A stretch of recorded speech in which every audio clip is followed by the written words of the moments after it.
girl, I got my voice back. Mostly. My voice is mostly back. Hey, girl. And I'm talking to your voice when I say that. How you been, sweetheart? She's like, hey! Girl. You just take it easy. You just got back.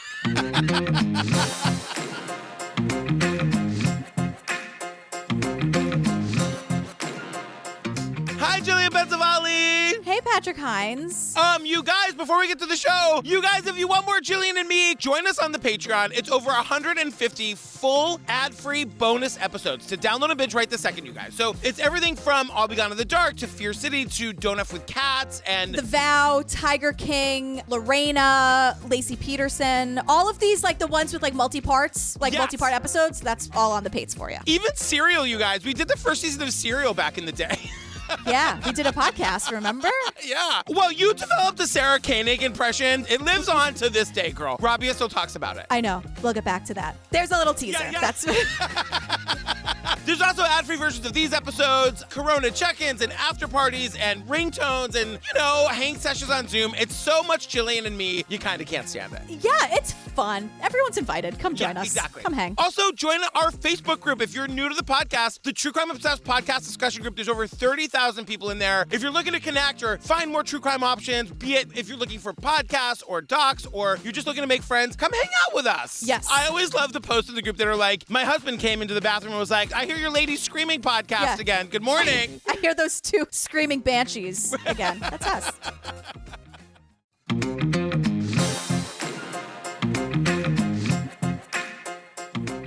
All right, girl, what are we talking about? Sometimes I get halfway through that question and then I remember like, oh my God, we're talking about this. I know. So we're talking about this documentary called Dead Man's Line. Yeah. It is very stressful. Yeah, look, we're going to play the trailer in a second, but this is about a guy who gets taken hostage by another guy, and the guy who does the hostage taking, like, chains a shotgun to this guy's neck, and then, like, drags him around Indianapolis for 3 days, and all of it is caught on tape. Like, it's the 70s! We have almost more footage about the thing than maybe any other documentary we've covered. That's at least how it feels. So we see it, we're watching it. It feels like in real time. It was over days, but, like, the guy lives. Can we say that? Yeah. We should say that at the top. Like, the guy lives. I don't know how. By some fucking miracle, this guy lives. I don't know how that's possible. Oh, well, we'll get into it. We'll get there. Yeah.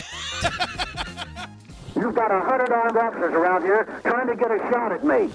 I dared them to shoot me. I didn't go down there to be a buffoon. I went down there for vengeance. And by God, I'll have vengeance. He is a white male. He appears to be in his 40s. If he pulls this gun and points at me, I'm going to shoot him. I hope they don't think I'm bluffing. They think I'm bluffing? My God, he's going to shoot him on television. He's coming out! He's coming out! I charge, and they've admitted it. He had a cable around a man's throat attached to the shotgun, so there's no way to get the shotgun away from the man's head. In 1977, Tony Kuritzis kidnapped a mortgage broker and held him captive for 3 days. For the first time ever, the media was able to cover the event live. To some, Tony was a hero. To others, he was a crazed thug. I knew what a shotgun sounded like. And I knew that was a shotgun. For the record, I really like this documentary. I think it's very well made. Yes. The tension, the music is perfect. Yeah. But it's got this great opening where we see all like the banana shit that happened in 1977. One of them is actually related to bananas. We'll get there in 1 second. I got a giggle out of GP. Yep. I got a giggle. Well, my issue with this opening was that I'm like, why is it all out of order? We go from January to October to July, and I'm like, we get it. 1977 was a mess. Why are we all over the place? She's a stickler for dates, you guys. She's a stickler for dates. You know why? Because that's why it takes me 16 hours to watch these things. I So know. I'm like, wait, what date was that? And I'm like, why are we out of order? Does that mean something? Oh, God. So Carter's inaugurated. You guys, we're going to slow down on it for just a second. The Anita Bryant, October 14th, banana cream pie in the face. If we were going to go on a crusade across the nation and try to do away with the homosexuals. This bitch, I'm sorry, I'm gonna say it. Anita Bryant is a monster. She's still alive. You can send her an email. She was on a campaign to, quote, save our children. That whole campaign was about making it illegal for gays to teach in the public schools. But she was just like this crazy woman. She was like a, quote, beauty queen, whatever, who like became famous for her vitriol against gay men. And like, this is a famous video of the pie in the face. And I love every fucking second of it. I could watch it 8,000 times. I have in my notes, I was like, oh, look, Anita Bryant gets a pie in the face for spewing hate hate speech about gay people. Like, yep, that's like that should be the little subtitle of her biography. Yeah, and then it's like, oh, Son of Sam was that year. Elvis dies. This girl is really upset about Elvis dying. She's very upset, but she's thrilled that at least he died in Graceland. I know. I just can't believe he's dead. It's terrible. But I just thank God that Elvis died here in Graceland instead of on the road, just like any other rock and roll singer. And then the New York City blackout happens. So I just have you guys, 1977 was a really fucking weird year, you guys. Well, here's the thing. 1977 had barely started when our story begins because it's February 8th, 1977. We're in Indianapolis. And again, we have so much footage of this situation, but we also get like extended phone calls. And this is how the story starts because this guy is at 100 million. So he's just saying like, Sir, this is a dire emergency. A real serious thing. I've just taken a prisoner. It's not a crank call.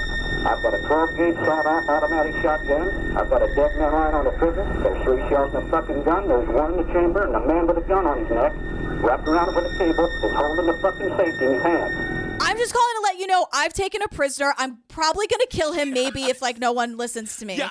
And he just keeps saying like, this is real. I'm just letting you know this is real. Like the more this call goes on, the more you realize this man is fucking furious. Like he is so mad. And he's also mentally unwell. Yes. Like this guy is not stable. And this call is out of context because it's the very first thing we see, but it really sets the tone for the whole thing. And like he's just screaming his head off. He tells us he went into the 4th floor of some building, went into this guy named Dick Hall's office, wired a shotgun to this guy's head, then like wired the shotgun to his arm in a way that if somebody shoots the shooter and he falls down dead, the shotgun's gonna go off. If somebody tries to take the shotgun out of the shooter's hand, the shotgun's gonna go off. Like, basically, this guy has made it so that if anyone touches him in any way, the shotgun will go off and kill this guy, Dick Hall. So, like, we're about to see 90 minutes of, like, this guy standing literally in the middle of 17 police officers who can't do anything to him. And just one more question, I just go, Dick Hall, what did you do, girl?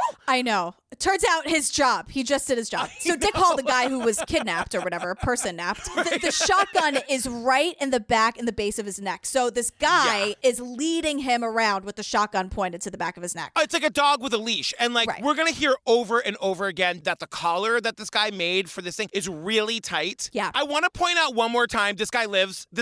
And like, I'm not downplaying the trauma of what he goes through because it's like 4 fucking days of this. Yeah. But like, it's our job. We make a true crime comedy podcast. So we're going to like make jokes about some stuff. So this guy, his name is Tony Kuritzis. Tony Kuritzis is the guy who set up the gun on Dick Hall's back, and he's on the phone screaming at us, right? Yeah. And the dispatcher is trying so hard to not set this guy off. He's already been set off. He's screaming and cursing and ranting and raving. Too late, dispatcher. Too late, girl. And he's like, now you listen to me. You tell this guy to play it cool. This is the real fucking McCoy. And the dispatcher just goes, oh, I believe you. And he goes, and Tony Kuritzis goes, I hope you're recording that, are you? And the dispatcher goes, oh, yeah. Let me tell you something, sir. You tell those guys to play it cool, because this is the real fucking McCoy. Oh, I believe you. I hope you're recording all that, are you? Oh, yeah. And at one point, like, the guy on the phone is like, my name's Tony Kuritzis. And they're like, I'm sorry, sir, can you spell that? So is it a K or a C or... And I'm like, this dispatcher, this is when you want the dispatchers to be like, ma'am, stop being so hysterical. Finally, this is the call where you want them to be like, stop screaming at me and relax. Yes. So this phone call goes on forever, which I kind of love. Like, we really get a sense of this Tony Kuritzis guy. Yeah. The dispatcher is telling him to stay calm. He turns into Winifred Sanderson. I am calm. He's screaming at the top of his lungs and cursing. And this is when we learn Tony Kuritzis calls everybody baby. And he's as cool as a cucumber. They're like, sir, please calm down. And he's like, shit, baby, I'm calm. There ain't a fucking nerve in my body. Now he's like a cool cat at the jazz club. Okay, we just want you to kind of keep calm as you can, because you don't... Shit, baby, I'm calm. There ain't a fucking nerve in my body. Let's just get one thing straight. Calm people do not behave this way. No. So you can scream at the top of your lungs how calm you are. The more you scream, the less I believe you. We finally see the guy like on the street, and you see him hand on trigger of a sawed-off shotgun, the like collar wrapped around the guy's neck, and he's leading the guy like a dog. Right. And so, again, so much footage. And there are, girl, you're represented in this. I don't know if you saw her. we see a woman running down the street in the opposite direction. And I'm like, oh, Patrick Earl, is that you? Bell bottoms, platforms, the whole 1977 vibe. I wrote it out like this, and I was like, oh, my brain did this weird cross wires thing, but it kind of works. I was like, she's running at the top of her lungs. That's the only way. You know what that's called the Malfour. We learned that on Obsessed with Disappeared. When you take two like phrases and you like combine them in the wrong way, it's called a Malfour. I did it right. Yeah. She's running at the top of her lungs, and I was like, I'm gonna keep those notes. I'm not gonna edit that. She is booking it. I found me in another section, so we'll get to me again in a minute, you guys. Don't you worry about it. Oh, I'm so glad you had different roles here. That's great. So now I don't know if this Tony guy with the gun has lost his car or he can't remember where it is. He's wandering the streets with this guy connected to a shotgun with cops literally walking, like they could be holding hands. There's like 15 cops walking with this guy, but they can't do anything because if they touch him the wrong way, this gun's gonna go off. He's trying to find his car to go God only knows where. Like, just to be clear, he lost his car. He doesn't remember where he parked. They got down to the corner, and Tony's lost. So he is leading. He like makes this big grand gesture on the phone, right? He leads the guy down. It's a terrifying thing to see. There are tons of cops, just like you said, not sure what to do. And he's like, now what was it? Was it on Washington? You guys, he goes into a parking garage and goes down to where he thinks the car is. It's not there. It's not there. It's the wrong one. And now he's just like, shit. He doesn't want to admit the obvious thing that he forgot where he parked, right? So then he starts trying to like fight with the cops. It's unreal because he's just like leading everyone on this wild goose chase to find this car. Like, to be even more clear, they are still trying to find his fucking car. As Tony Kuritzis is screaming at the cops, we learn that he loves cops. He wants to be friends with them. And so he keeps like in the middle of apologizing, like, I hate to bring you guys into this. I'm so sorry. I really love cops. He's like, you dumb motherfucker. He said he liked police officers. Some of his best friends are police officers. He said, now do your job. That was sort of the dichotomy of the way he thought is he's doing this wild, crazy act, but yet he thought they should be doing their jobs to stop him from doing what he's doing. He's yelling at them for not doing their job correctly and then apologizing for having to bring them into this. It's like, you didn't have to do any of this, Tony. It is very jarring to like watch you do that. It's great to become Tony Kuritzis right before your very eyes. But like, this is where you really shine, girl. It's like Marjorie Deal, Tony Kuritzis, like this. If only he was from Queens. I know. And this, like, I am freaking out in this moment because Tony is being so reckless, like with Dick Hall. He's sort of like trying to like drag him around. And at one point, because it's February, right? At one point, Tony Kuritzis slips and Tony and Dick fall to the ground. And I thought, wait, is this whole documentary going to be like the trauma we all endured watching this guy get shot? It was terrifying to watch. Tony turned around and actually pulled Hall as well as the shotgun. Then they slipped and fell, both of them. Got up, and I remember the look on his face. He was real surprised that shotgun didn't go off. And so basically what they decide is that they're going to give this guy a cop car. Like, he can't find his car. They're all tired of wandering around Indianapolis looking for it. They're just going to give him a cop car. And so they're walking down, like, Washington Street. And, like, as they're getting closer and closer to the car, they hear, like, a loud crash. And everyone thinks it's the gun. Mm-hmm. You guys, this is me. This is where I saw myself because the news camera turns. I hear this crash off to the side. And so I panned over. It was just some gawker that poor guy had, driven up on this whole scene, and, he was looking and ran into the telephone pole. So I went back to Hall. A harmless crash, a harmless little fender bender makes me laugh so hard. I was like, that man died and was reincarnated as me the next day, because that is so me. Like, just driving down, blasting Indigo Girls at the peak volume, and you're like, what the fuck? And you just never look back to the road, and suddenly you're crashed into a telephone pole. You're a rubbernecker. Back in the day with like traffic and weather in Queens would be like, oh, we got a lot of rubberneckers here. They're watching the accident. A lot of traffic on the Cross Island with the rubberneckers. So Tony gets into the cop car. He shoves himself over to the passenger seat, dragging Dick Hall by the gun collar to put him in the driver's seat so they can drive away. I gotta say, I cannot imagine what is going through Dick Hall's mind right now. No. He's not speaking, his eyes wide open. I just can't imagine it. Yeah. So Tony takes Dick Hall to his apartment. And it's just bananas to see this, it's an apartment building in Indianapolis in the middle of nowhere. Yeah. It looks almost like an elementary school. There's nothing around it. Yeah, and it's not a high rise, so it's only a couple of floors up. So it feels very accessible, right? Yeah, and he tells the cop. He went inside, and me and several officers followed him. He went into his apartment and talked to him for a little bit. He says, everybody better get away from this door. Don't come near this place. He says, I got it wired, so this whole building will go up. Oh, also, this whole building is wired, so if you come near me or try to shoot me or something, the whole building will explode, so. Then we see these trucks full of, dynamite. It looks like a fucking Roadrunner cartoon. I know. You know? Meep, meep. And then we, hear, too, we'll hear from snipers eventually who are saying that, they're on, the opposite building, across the street, and they can see through their little telescopes that, Tony has his entire apartment rigged. Well, what happened, he had cans of gasoline with candles. And if a string broke and the candle went down and they hit the gasoline, then away it went. And because of that, the snipers couldn't do anything. I mean, they had a bead on him many, many times up there where they could have popped him if they want, but they're afraid if they broke the window with the shot that it would trigger this thing and away she went. The snipers, they were we're good, but who the hell knows? We're trying to get a person when we snipe, not try to dodge a string that can absolutely trigger this thing and cause a gigantic explosion. So the snipers were just sitting there we got eyes on him, but what the fuck are we supposed to do? And they also, this is a residential building full of people. Girl, I make another appearance. You're everywhere. You're all over the place.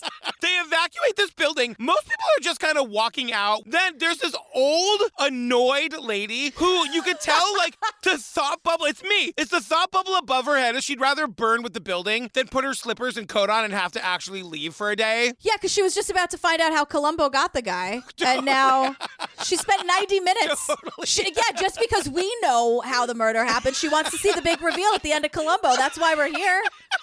Her hair was in curlers. She was not happy. She was watching her stories and look. Exactly right. I can relate. So now, Tony's friends, or so he says, he knows a lot of cops. And a lot of the cops are we just sort of all went to the same coffee shop. Or it's more like Tony found out where the coffee shop was that the cops went to and started going there. Right, yeah, 100%, exactly. Tony is such a fucking loser, you guys. We're going to hear him say in a minute. I'm a 44-year-old man. I've never been drunk. I've never been married. I've never been engaged. I've never gone steady. I forsook marriage because I had a lot of responsibility. He's I'd never been married. Well, I never even went on a date. I never gone steady. My Tony's pretty good too, girl. I know. And he's all I do is work. And I'm all we do is work. And I know. I still took a day out to get married, Tony. My work-life balance might not be great, but it's better than yours, girl. Ours is non-existent. However, we haven't snapped yet. If quarantine hasn't gotten me to snap, I think I'm going to be okay. I think you're in good shape. I agree.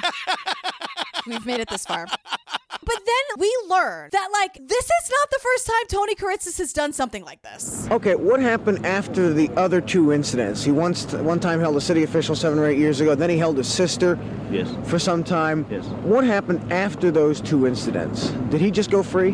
Well, I arrested him one time for assault and battery with intent to kill, and he was put on probation. Tony Kiritsis held a city official hostage, and he also held his sister hostage. Girl, who holds people hostage? Multiple times. So we see this conversation with Frank the cop and Josh the reporter, and Josh is team us, because he's trying to really get to the bottom of it. So Josh is so tell me, Frank the cop, hi. So tell me what happened after those two incidents. Did he just go free both times, or what was that about? And Frank ignores those two things.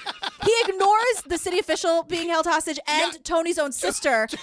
And Frank is now that you're asking me, I did arrest him that one time for assault and battery with attempt to kill, but that was different. That wasn't even one of those 2 times, girl. He was yeah, that was the time he took a couple shots at his brother. And I'm wait, but Josh is us. Where's Josh? Yeah. I want to know where Josh the reporter is today, because it's oh yeah, assault and battery with intent to kill, and then he took a couple shots at his brother, and I'm in addition to those other things. And Josh must be a theater kid at heart, because he takes the perfect beat and he's any advanced warning on this, or is this something that just came out of the clear blue sky this morning? So any advanced warning on this situation, or did it come out of the clear blue sky? And Frank misses that whole sense of sarcasm. And did anyone have a feeling maybe this would happen, or is it just the clear? When he says, did it come out of the clear blue sky? I'm like, Josh, girl, where are you today? Drinks are on me. I love this. We need to find Josh. Hashtag where's Josh? Josh, find Josh the reporter. So now, the cops are coming and going from the building. Remember, Tony likes the cops. And so, the cops are going in. We hear, the news reporters being like, Lou, within the last 25 or 30 minutes, the situation has deteriorated some. To what extent exactly, we don't know. Although there has been a good deal of yelling and screaming going on over the telephone and through the door. We're hearing a lot of hollering and yelling through the door. And the cops are just standing outside the guy's door, screaming through the door, trying to reason with him. He won't reason with anybody, so they call Tony's brother. We learned that Tony has 3 brothers. He really doesn't like 2 of them, they say. Yeah, one he took shots at. Right. This other brother was somewhere else in the state. He gets an urgent message that he's going to call this police department or whatever. They're like, girl, your brother has a hostage in his apartment. We need you. You're the only one who can talk sense into him. The brother's like, I'll be right there. They're like, we're sending you a chopper. I called Frank Love and told him I would be on my way, and he asked me, he said, Jim, do not drive. He said, we're going to send a helicopter. He said, where can it land? He's like, God damn it, Cheryl, he took someone hostage again. I'm sorry. Yeah, no, Tony. Yeah, I don't know if it's a city official again or not, but I gotta go. They're sending me a chopper this time. It must be serious. And then we get a reporter, because it's he has 3 brothers but doesn't like 2 of them, which I get. If your family's toxic, fine. Fuck that. She's your mother, call her. No, if your mom's toxic, get rid of it. I totally understand. You are such an advocate for fucking hating your family, which I love. Because you love your immediate family you love. My immediate family, I do. Absolutely. Exactly. I just want that on the record. My immediate family. It's it's one of my favorite. Every episode I find a new favorite thing. You are an advocate for don't fucking talk to Sheila. You don't have to fucking call her back if you don't want to. If Sheila is toxic to you and you have to recover after you talk to Sheila, do not return her phone call. Fuck Sheila. So, but we get a news reporter, because it's he has 3 brothers, but he doesn't like 2 of them. And then the news reporter is like, the one he does like, Jimmy Kuritzis, was brought here by helicopter from Brown County.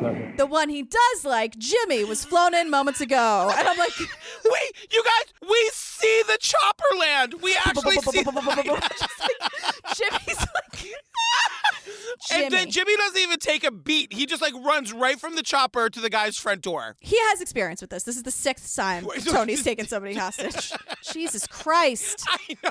How is that allowed? The city official, the sister, shots at his brother, assault with intent to kill. I know. He shot at the guy. What did Jimmy do that Tony likes him so much, I wonder? Why Jimmy? Jimmy just puts up with his shit. Yeah, he makes excuses left and right. And he also lies for him. Actually, fuck that. Totally. So we meet George the prosecutor, and this is where we see George the prosecutor doing press conferences to communicate directly to Tony. Tony, as you know, I've talked to you on the telephone. You've made certain specific demands, and in attempting to comply with these demands, I have requested a personal friend of yours, Mr. Cliff Chapman, to read a statement to you on behalf of Meridian Mortgage and Hall Hoddle. You guys, they literally have CBS is donating their airtime so that they can communicate. And it's all very public, which we learn is extremely dangerous. But Tony has all these demands. Yeah. He doesn't want to be arrested. He doesn't want any mental health treatment. He wants a public apology. He wants all these damages. And we're like, wait, public apology from who? And it turns out, we'll get there in a second. We still don't know what he's even mad about yet in the documentary. Right. So the company he's mad at, the VP comes and he gives this apology. And it's all in the editing. It's fine. Yeah. It's ruthless editing. But to me, it's the apology is this is an apology for anything we've ever done to make you mad, please, and thank you, bye. It's just one sentence, and Tony's like, yeah, that'll do, yeah. This statement I am reading has been authorized by Mr. M.L. Hall, the chairman of the board of Meridian Mortgage and Hall Hoddle. This is a public apology to Anthony Kritzis for all wrongs Meridian Mortgage or Hall Hoddle have committed in respect to Mr. Kritzis. Thank you. It's eerily like a preemptive pardon, you guys. I wanted to also point out that when we cut away from the press conference, we cut back to the anchor of the news, who's going to throw to the reporter on the scene for follow-up questions. This reporter is a lady, and her name is Hank. And that is my favorite thing in this. I texted you, I was like, I need this lady reporter, Hank, to get her own documentary. Because he asked her a question, and he goes, Hank, are you still out there? Yes, I'm here. Are there any other demands that you know of? There apparently were some other demands. Hold on a second. I will find out exactly what they are. Yes. And I will ask somebody near me what they were. It's chaos down here, Tom. It is chaos down here. At the press conference to the kidnapper with a gun. Like the amount, like I almost wish that there was more of that where it's like, I don't fucking know, dude. Like I'm just here and it's all scary and nobody has any information and this has never happened and it probably shouldn't be on the 6 o'clock news, but here we fucking are. I don't know. Bye. Throw to commercial, technical difficulties. Like, I wish they wouldn't try to be so calm all the time and together. No one has it together in this kind of situation. Nobody. All of that is true. Lady reporter Hank was not expecting a follow-up question. She just wasn't. She shouldn't have been asked it. Leave her alone. It's chaos down here, Tom. Tom, get a grip.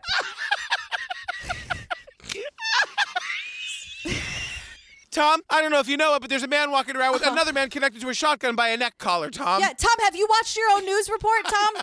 Do you know what's happening down here, Tom? Clearly you don't, or you wouldn't be asking me such stupid questions. Like, well, what do you think is happening, Tom? What do you think? Remember that time I laughed so hard I had to get out of my chair because my back hurt? We're getting there. I remember the time you laughed your glasses off. True crime obsessed, so funny, you'll laugh your glasses off. And you'll run at the top of your lungs. So it's day 2 of this madness. So when we got that title card, I lost my mind. It's day 2. Right. Are they sleeping? No. If Tony falls asleep, is the gun gonna go off? You guys, it's day. Are they going to the bathroom? Like, these are my real questions, Jillian. I don't think the trigger is as connected. I mean, we saw that they fell in snow and it didn't go off and Tony was shocked. Yeah. Like, I don't think, So day 2. Fred Heckman was the head honcho at the radio station. And he was the Walter Cronkite of Indiana local radio, they tell us. And Tony wants airtime, and Fred's going to give it to him. So he also desperately wants to be friends with Fred. Like, he really respects Fred. He says it 8,000 times. Yeah, Tony has his sights on Fred, and Fred's like, I'm going to air this unedited. He goes, this is going to be wild. We told him that this would be for recording and for the air. There are those of you who may be offended by some rather strong language. I would advise you to tune out. The guy's got a mouth on him. So if you're not into that, feel free to find some other free content to listen to. And I'm like, Fred, are you a podcaster, girl? You a podcaster? You sound a little podcaster-y to me. So now Tony has the airwaves, thanks to Fred. And he is once again ranting and raving. He's been furious for all 44 years of his life. And then he goes into this thing, which is like, fucking poor you. He's like, nobody has had the adversity that I've had. But in spite of that, and without arrogance, and without putting my friends down, and without being egotistical, I am the strongest man mentally that I know. No one's dealt with the adversity I have. And I'm like, Tony? I had to stop for a second when he said that. But he's going on, and he's like, I have 4 pages of this, of what he says. But he never explains why. He's like, the average man could never handle this. Handle what? These people tried to ruin my life. Who and why? Like, these guys are lucky they're dealing with me. Some nervous normal would have already shot him. And I'm like, Tony girl, what is happening? Like, just tell me why we're here, and maybe you'll get what you want faster. Fuck these people. They played God and lost. But I'm a mean motherfucker. They aren't going to intimidate me, and they aren't going to humiliate me. I've been a goddamn patsy all my life. I told this motherfucker up here, after all they've done, that I still couldn't hate him, but I could sure as hell kill him. He also says, I'm 44 and I've never been drunk. I did that thing where I pushed my chair away from my desk. I was like, well, that answers a lot of questions. I know. Just if you have a cocktail. I know, Tony. A bourbon on the rocks goes a long way, you guys. And if you want to start with a vodka, before you know it, you've had 5. I know. They go right down. But this guy Fred, the Walter Cronkite of Indiana local radio, this expletive-laden tirade, truly. Yeah. He's like... Fred said that at some point, Jim Hilliard, who was our program director, called him into the office because they were all live on the radio and said, Fred, what are we going to do about all those fucks? Well, what are we going to do about all the fucks? And I'm like, is that where all my fucks went? Is that where?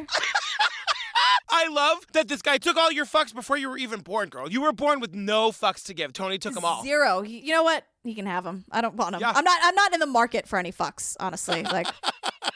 So this is where we really start to get into the fact that, like, one of his conditions for letting this guy go, he wants immunity from any and all prosecution. And we meet this guy who's going to be his lawyer, and he gets, like, sucked into this whole mess because now he's going to go, like, deal with the legal side of this because the fucking prosecutor is actually going along with this. I got a call from Chief Gallagher and says, Jack, Tony wants you here as his lawyer.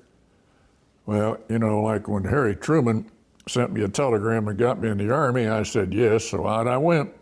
Have you examined the immunity offer yet? We don't know yet. We just out here and we're going in. That's all. They brought in Jack, the defense lawyer. They were like, Jack, do us a solid. And Jack's like, yeah, sure. Like, you know, I passed the bar. Absolutely. I have the responsibility. He's like doing this big like West Wing about like what, like the law and what it means to be a defense lawyer. And then he's like, for this? Oh, shit. Also, not for nothing, Jack the lawyer was gorgeous back in the day. Jack the lawyer is such a character. He's such a character. know. So they're doing all of this very publicly, back and forth. Will he get immunity? Will he not? What the lawyers are saying, what the prosecutor is saying. We learned that this has been going on for 30 hours. Yeah. And Tony has been using Fred and this radio station to learn about what they're saying about him. It became apparent to us during the course of this event that Tony Karitzis' real window on what was occurring was WIBC radio. He was in contact with Fred. Fred was back in contact with him, but he was also listening. So Fred, again, is the Walter Cronkite guy. Right. And so basically, Tony is only listening to his coverage of the hostage situation. But because this is all public, they do a really stupid, irresponsible thing. Because Fred gets 5 minutes off, right? So it's some other, like, talkie guy. Tony is listening to this, and this other talkie guy says, the Army bomb squad that's here has begun to try and think of ways to somehow get in without setting off the explosives. We're told unofficially they could get in without setting them off if Karitzis were incapacitated. So Tony hears that and goes fucking bananas. So of course, boop, boop, boop, boop, boop, boop, Tony calls up Fred and starts screaming at him about it. And Fred he was like, Tony, what? Tony wakes Fred up out of a sound sleep. And Fred missed it. He didn't hear what the guy said. So Tony doesn't know that. Tony thinks Fred was like in the room. And so Tony is screaming at him and Fred doesn't know why. Those motherfuckers just broadcast something on your fucking radio station. Now they're trying to lie about it, Fred. And I don't like it. Where the fuck? Don't tell me what I heard. Wait a second. You know goddamn well what I heard. Tony, I heard it, and they said it, and now they're trying to act like I was hearing things. Tony? I don't like it. Tony, I just got... And he's like, wait, Tony, I was asleep, girl. You got slowed down. Tell me what happened. So Tony's like, fuck you, Fred. Click. And Fred's like, what the fuck? So then Fred calls the producer and he's like, what did you say? Why is he so mad? What happened? And the producer goes, I don't even know. I don't even remember. He's just talking, just saying some shit. Why is he mad? Why, you mad, bro? And I'm like, wait a second. To not know what you might have said to trigger this guy into calling his best friend Fred and screaming at him? And poor Fred is just trying to sleep. This guy's the Walter Cronkite of Indiana Local Radio. He needs his beauty sleep. He wants to get 21 minutes, not even like a full half hour, 28 minutes of shut-eye in the break room. Which is not real sleep because everyone's screaming outside because there's a madman on the loose. And then we get 5 minutes of like Fred calling him back, and then Tony gets mad and hangs up, and then Tony calls back and he's like, I really respect you, and then hangs up. Like, can you imagine you're the guy with the gun to your head? And like you're like, this is it? This is the guy? And in the middle of all of this back and forth, the producer's like, I don't know what I said, Fred. Also, they want you down there as part of this whole like negotiation thing. And Fred, also like not cut from our cloth, is like, absolutely. Whatever you need, but also what the fuck did you say? So now, finally, the FBI gets involved. It feels like it's been a really too long for the FBI not to have been there, but they send this guy, Patrick Mullaney. He's kind of like a boss bitch. And then the FBI sent in this hostage negotiator psychologist who had a heck of a reputation. I mean, he had a countrywide reputation on these things. And he, of course, was trying to size Tony up as to, you know, how to handle him and how to direct questions to him and don't get him excited and all this kind of stuff. And he really knew what he was doing. He shows up, he's a profiler. None of these people have even ever heard the word profiler before. And basically, this guy, Patrick, seems like a really smart guy, but what he's saying is like... He said the person with this personality type needs to be in control of the situation. And anytime that you try to take that back, then we're going to have a situation that becomes very, very dangerous. If he feels like he's not in charge, he's going to get real mad, you guys. Yeah. And we can only negotiate with this guy when he's like on the upswing. And I love Patrick, but they needed to call a specialist in to be like, the guy's really temperamental. I know. So here's the thing. We're going to learn the story about what he's actually mad about. Right. Here's what happened, according to Tony. Right. Patrick and Jillian would like you to know that this is not actually what happened. We're going to go back and forth. Who cares? Yeah. Tony has 17 acres of land. He cleared all the trees by himself, blah, blah, blah, blah, blah. Let's give him all the awards. He had purchased this 17 acres of land, cleared many of the trees himself, hoping to start a shopping center. He said he had some commitments from a grocery store chain offering about $3 million to start a center. Then he says the mortgage company moved in and lured the prospective clients away to other properties. According to Tony, Dick Hall works for the mortgage investment company or whatever that came in and lured all these prospective clients and grocery stores away from Tony's $3 million+ deal. So Tony is obviously emotionally unstable. Like, this guy's got a lot of problems. But in his own mind, remember, he's given up marriage. He's given up ever having a fucking cocktail. Right. He's worked his whole life. Work. And I think he thought he was going to finally make it. And when in his mind, this is what happened, he just went bananas. Right. So now it's day 3. Girl, how are they still awake? I don't know. Are they pooping? I don't know. I hate to ask you about poop, girl, but are they pooping? You can say, we can talk about poop. I know you and me can talk about poop, but like, to talk about Tony's poop, is Tony pooping? I think Tony's backed up in a lot of ways. What about Dick Hall? I don't think they're eating either. Like, I think, I think there's a lot of pee, and I think there's like water sparingly, which is like terrifying and horrible. Oh God. I was thinking about Dick Hall and how like, I feel like he had to disassociate. I feel like if he didn't spend the rest of his life in therapy, that poor fucking guy, poor bastard. It's unbelievable. So Fred Heckman from the radio, the Walter Cronkite of the radio station, has arrived. And Patrick, the profiler, is like, Fred, just appeal to his ego. And it's going to work. And it does. By the way, if I ever take a hostage, this would totally work with me too, by the way. Girl, please. You think... Come on. This would not last 3 days, I assure you. I would be starving. You send me one Domino's pizza and a Cosmo, and the whole thing's over, girl. I was going to say, you'd be way too sober to go through with all this. So Fred, the radio guy, is appealing to Tony's ego, and it totally works. And Tony calls and, like, apologizes for getting mad at him earlier. Sorry I was so angry after I get tired of hearing on the radio and various media that they're going to save Mr. Hall, and they never say a goddamn thing about me. Tony thinks he's coming out of this with a friendship with Fred. It's not going to happen, girl. He thinks he's getting invited to the Indiana Local Radio Awards, and he's going to be Fred's date. And he calls to complain, so apologize to Fred, but he's complaining, everyone's talking a little too much about my hostage. Everyone's talking about this Dick Hall guy. No one's talking enough about me. And I'm like, this is all about you. I mean, we want to save Dick Hall, but like, girl, you're not seeing things the way they really are. Yeah. So George, the prosecutor, the guy who's been doing all these press conferences, speaking directly to Tony, George is there. And George, to the shock of everyone, is like, yep, we are going to give Tony Kritzis 100% immunity for this case. Like, but here, my favorite part is that he never once says Tony Kritzis' name correctly. Not once. He says Tony Kritzis 15 times. He doesn't say it properly once. It's entitled Letter of Immunity Granted to Anthony George Kritzis. Mr. Anthony George Kritzis. The Marion County Prosecutor, James F. Kelly, does hereby confer and grant to Anthony George Kritzis immunity from prosecution with reference to the abduction of Richard Hall. You guys, they are going to give this guy full fucking immunity. I was losing my fucking mind. And one of the local reporters was like, if immunity is granted, what effect might this have, do you think, on people who might be considering the same course of action? Some people might consider that this would encourage them to do this kind of thing. What do you think?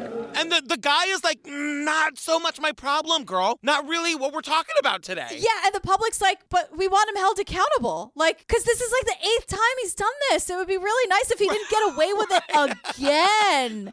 And George is like, that sounds like a you problem. Somewhere his sister's like, oh, you've got to be fucking kidding me. Jesus Christ. So the FBI, again, appealing to this guy's ego, is like, let's just create a stage for him to walk out on. Again, this would totally fucking work for me too, I girl. know. I know. Like a stage or like just a nice old classic cocktail bar. This is when you know nobody called me. If they have a stage set up for you, nobody called me. Yeah, exactly. But like this fucking works. The FBI guy, that Patrick guy, is like. And then we had the concept of creating a stage. That's why we all retreated to the lobby of that apartment building. That was meant for him to see on television to suck him out. We knew that once he saw it, he'd say to himself, that's where I should be. Tony's gonna be like, where's my spotlight? I need to be there. Right. And this is exactly what fucking happens. He's Maureen in Rent, which way to the stage? And that's what happens. And we just hear reporters like, oh my God, here he is. He like comes down in the elevator and it's just like, here I am, world. Like, where's my, like, I'm ready for my close-up. Dragging Dick Hall by a shotgun, by a leash on his neck. Like, by the way, this is where they emerge after basically 4 fucking days. Dick Hall looks delirious. Tony looks like not a minute has passed. Because he just got like invigorated again because all this attention is on him. So apparently the Oscars or something are on because this feed of what is happening in the lobby of Tony Kuritzis' apartment building cuts into the Oscars. To all you people who are watching on television, thank you for taking such a... We interrupt our regular program schedule to bring you the following special report from ABC News. Turn the goddamn cameras on. We have to explain how this looks. So Tony, again, hand on the trigger, the gun at this guy's neck. He is surrounded by people. There's 100 people there, and it's like every single person there is within touching distance. Mm-hmm. Everyone could touch him. And he's making jokes. He's like laughing. He's got Dick Hall on a gun leash. He's like seeing people that he recognizes in the crowd. He's like, this trooper right here, come here, Mark, a hell of a good friend of mine. A lot of friends of mine here. Hell of a man, good cop, this guy. He like calls one of his cop buddies over to commend him on being a great cop. And then he's like, I don't know this guy. I don't know him. Like, but it was, remember with the Ted Bundy press conference where he like got to read a statement? It reminded me of that a lot, where I'm like, why?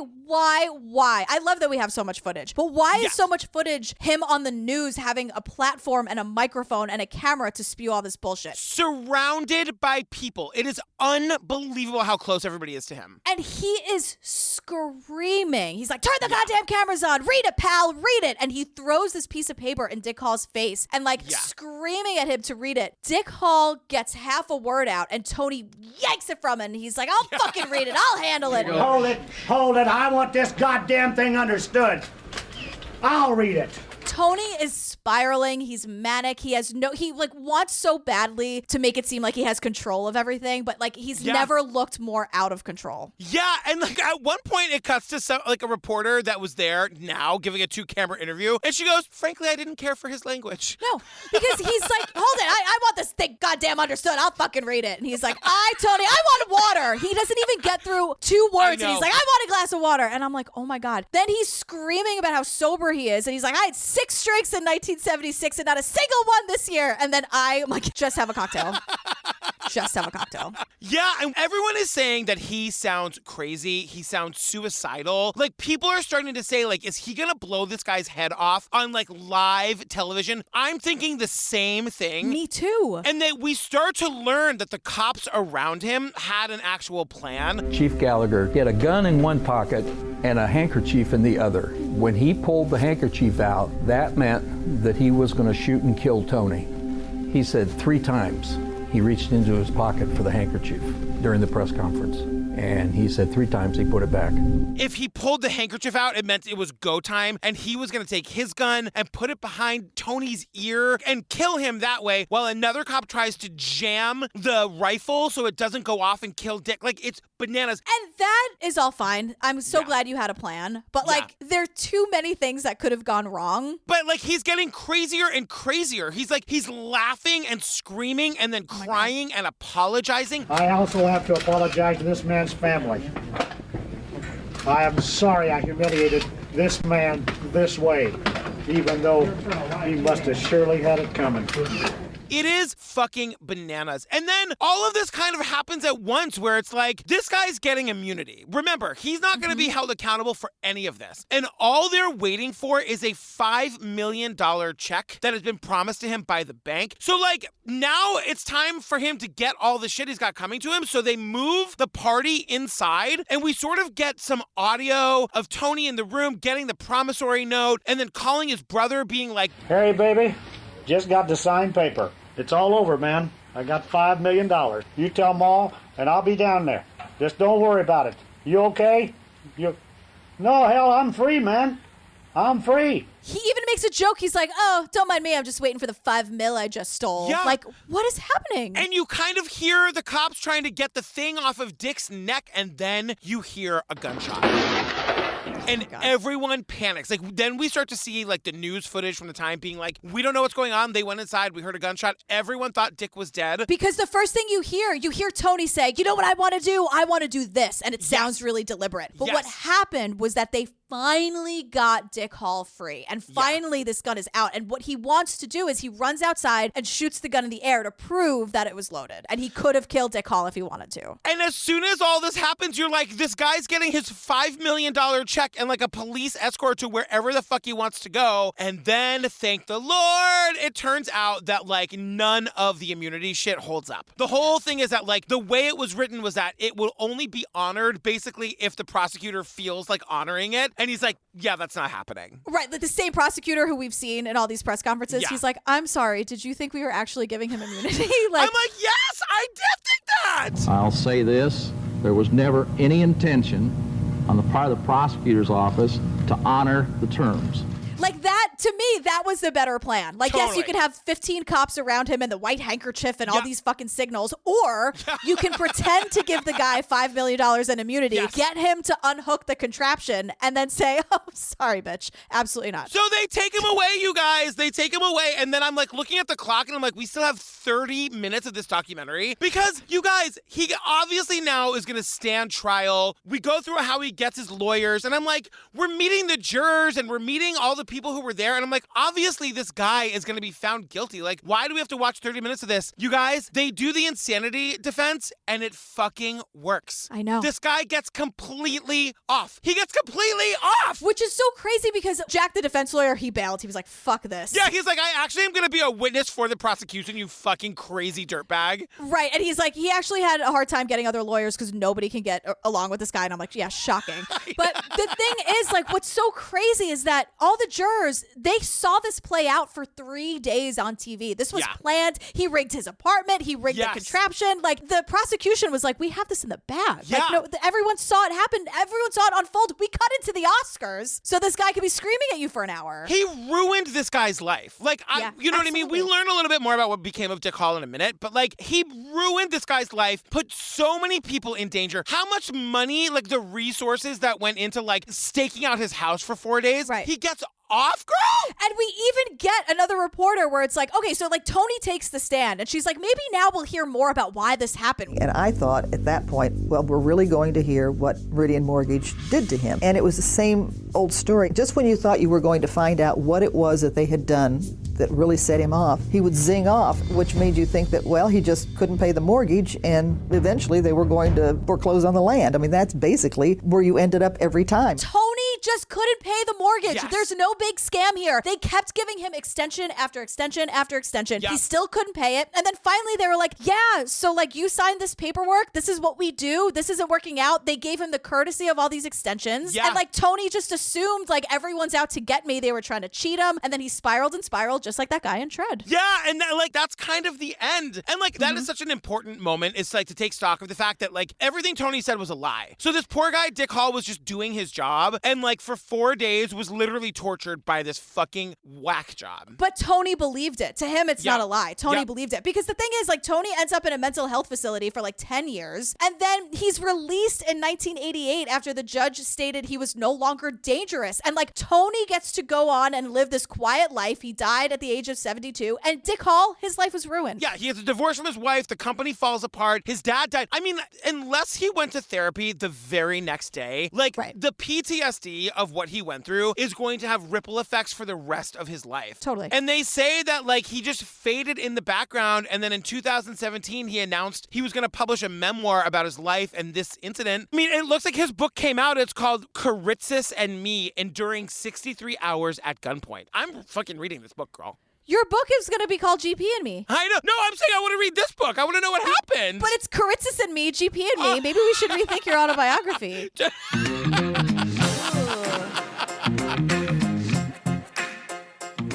Oh my God, you guys, we did. What was this one called? Dead Man's Line. Yeah, it was really good. I really, really liked it. I strongly suggest you go watch this. The footage alone is worth seeing. I know. It's really unbelievable. And again, like, now that you know that Dick Hall lives, it's like, it's much easier to watch. Yeah, and you guys, if you need more Jillian and Me, if you're looking for some laughs to get you through the holidays, join us on the Patreon, you guys. It's over 150 full bonus ad-free episodes to download and binge right this second. Every series you ever wanted us to cover, from Netflix, Oxygen, Hulu, ID. I feel like there's even some biography. I feel like the Mary Kay Letourneau one was biography. Oh, yeah. Yes. Oh, Mary Kay Letourneau.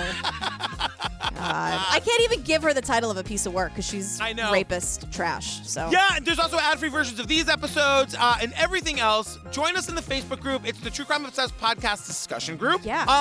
If you haven't downloaded Jillian's radio play, you guys, 'Twas the Night, Aww. available on the Hamilcast feed. Yeah, and at twasthenightplay.com, Super Hot Husband Mike wrote it. It's totally free, raising money for the Actors Fund. Like, it's all our Hamilton friends and Freestyle Love Supreme friends. It's like, I can't believe they all said yes. And Patrick is in it, which I cannot believe you said yes to that too. Yeah, I get to scream a lot. It's really fun. It's so fun. Girl, what are we doing next? We are doing BTK, A Killer Among Us. This is from ID, right? Yes. There's a bunch of them, you guys. If you're watching along with us, this is the one from ID, who we love. Yeah, it came out in 2019. So you guys stay tuned for the trailer for that, and our ridiculous and hilarious outtakes. There's some good ones in this one, I would imagine. Yeah, I mean, I think so. My voice is, ugh. I know. All right, loving you, girl. Loving you, and loving you listening, too. Yes, loving you all. Thank you for giving us your ears. Thank you so much. All right, bye. Don't be garbage, okay? Thanks, bye. Bye. More people know that it's serial killer. Do you know what the initials BTK stand for? Bind, torture, and kill. All its murders. Each one was another nightmare. The body was nude and police say badly decomposed. My mother died at the hands of one of the most disgusting social malignancies that's ever been introduced into this world. I feel their anguish that they're going through as they're dying. To this day, I feel it. What the hell did I do to get punished by taking my mama that way?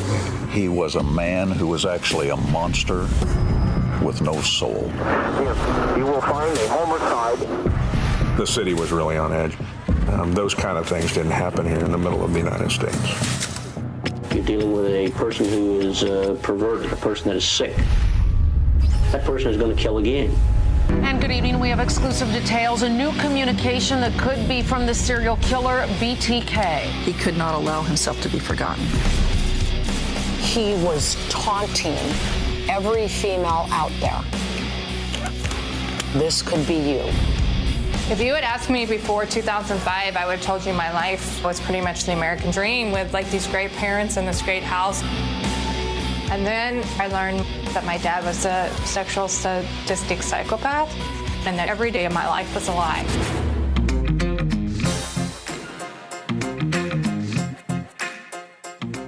The filmmaker was like, have you ever seen chaos like this? And he was like, girl, yeah, I was in Vietnam. Look, it was one of those, you know, lots of costumes, lots of, you know what I mean? Yeah, I don't know. I thought I had a joke there and then I lost it. I'm with you. I was going to let you go for as long as it took. I'll never escape the 70s. I was never even officially there, but so I hate everything about this. Everything about this makes me very stressed out. I don't identify with anyone here. I just want to go home. We also meet another reporter named Cheryl who's like, we all thought he was going to shoot this guy. Like, this is horrible. Her lower third says reporter, wife. What the fuck? Did you see that? No! What? It said reporter, wife, unless maybe I read it wrong and it was reporter and then W something, like about the call letters. That's probably what it was. That's what it was. Sorry, Cheryl.